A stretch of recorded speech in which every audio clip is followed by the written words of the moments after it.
Hi hello ನಮಸ್ಕಾರ creation YouTube ಚಾನಲ್ಗೆ ಎಲ್ಲರಿಗೂ ಸ್ವಾಗತ ಸುಸ್ವಾಗತ ಸ್ನೇಹಿತರೆ ನಾನು ಇವತ್ತು ಏನು ವಿಡಿಯೋ ಮಾಡ್ತಿದ್ದೀನಿ ಅಂತ ಹೇಳಿದರೆ, ನಾವು ಇವತ್ತು ಮಳೆ ಬರ್ತಾ ಉಂಟು ಲೈಟಾಗಿ, ಸಂಜೆ ಆಗಿದೆ. ಇವಾಗ ಸೂರ್ಯಾಸ್ತ ಒಂದು ಕಡೆಯಿಂದ ಆಗ್ತಾ ಉಂಟು.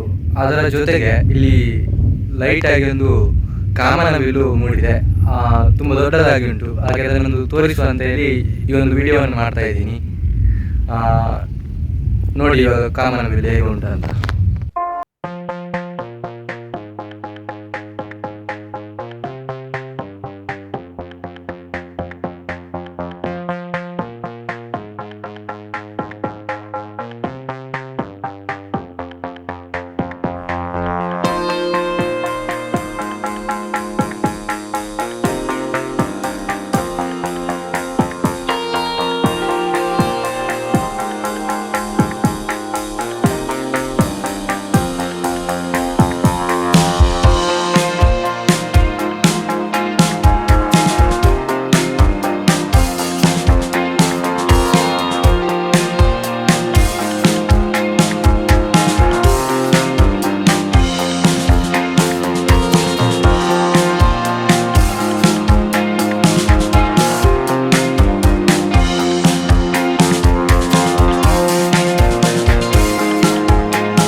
ಆಕಾಶದ ಒಂದು ಬಣ್ಣವನ್ನು ಕೂಡ ಗಮನಿಸ್ಬೋದು. ನೋಡಿ, ಈ ಒಂದು ಕಾಮನಬಿಲ್ಲು ಏನಿದೆ ಅದಕ್ಕಿಂತ ಈ ಕಡೆ ಡಾರ್ಕಲ್ಲಿ ಉಂಟು, ಈ ಕಡೆ ವೈಟ್ ಕಲರಲ್ಲಿ ಇರುವಂಥದ್ದು ನೋಡ್ತಿರ್ಬೋದು. ಅದನ್ನು ಕೂಡ ನಾವು ಗಮನಿಸ್ಬೋದು ಇಲ್ಲಿ.